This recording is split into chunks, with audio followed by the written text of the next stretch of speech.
The Tale of Tom Kitten. Once upon a time there were 3 little kittens, and their names were Mittens, Tom Kitten, and Moppet.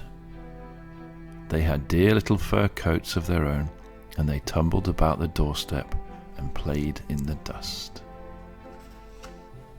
But one day, their mother, Mrs. Tabitha Twitchit, expected friends to tea, so she fetched the kittens indoors to wash and dress them before their fine company arrived. First, she scrubbed their faces, and this one is Moppet. Then she brushed their fur, and this one is called Mittens. Then she combed their tails and whiskers. This is Tom Kitten. Tom was very naughty, and he scratched. Mrs. Tabitha dressed Moppet and Mittens in clean pinafores and tuckers, and then she took all sorts of elegant and comfortable clothes out of a chest of drawers in order to dress up her son Thomas. Tom Kitten was very fat, and he had grown. Several buttons burst off. His mother sewed them back on again. When the 3 kittens were ready, Mrs. Tabitha unwisely turned them out into the garden, not to be out of the way while she made hot buttered toast. "Now keep your frocks clean, children. You must walk on your hind legs, keep away from the dirty ash pit, and from Sally Henny Penny, and from Pigstyle and Puddle Ducks." Moppet and Mittens walked down the garden path unsteadily. Presently they trod upon their pinafores and fell on their noses. When they stood up, there were several green smears. "Let us climb up the rockery and sit on the garden wall," said Moppet. They turned their pinafores back to front and went up with a skip and a jump. Moppet's white tucker fell down into the road. Tom Kitten was quite unable to jump when walking upon his hind legs in trousers. He came up by the rockery by degrees, breaking the ferns and shredding buttons right and left. He was all in pieces when he reached the top of the wall. Moppet and Mittens tried to pull him together. His hat fell off and the rest of his buttons burst.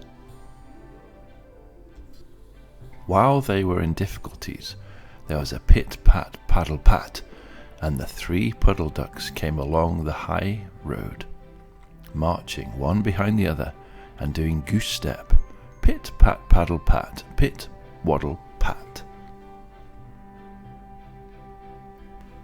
They stopped and stood in a row and stared up at the kittens. They had very small eyes and looked very surprised. Then the 2 duck birds, Rebecca and Jemima Puddle Duck, picked up the hat and tucker and put them on. Mittens laughed so that she fell off the wall. Moppet and Tom descended after her. The pinafores and all the rest of Tom's clothes came off on the way down. "Come, Mr. Drake Puddle Duck," said Moppet. "Come and help us to dress him. Come and button up Tom." Mr. Drake Puddle Duck advanced in a slow, sideways manner and picked up the various articles. But he put them on himself. They fitted him even worse than Tom Kitten. "It's a very fine morning," said Mr. Drake Puddle Duck. And he and Jemima and Rebecca Puddle Duck set up off the road, keeping step, pit-pat, paddle-pat, pit-pat, waddle-pat. Then Tabitha Twitchit came down from the garden and found her kittens on the wall with no clothes on them. She pulled them off the wall, smacked them, and took them back to the house. "My friends will arrive in a minute, and you are not fit to be seen." "I am affronted," said Mrs. Tabitha Twitchit.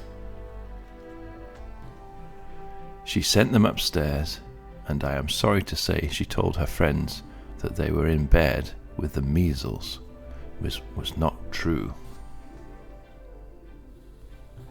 Quite the contrary, they were not in bed, not in the least.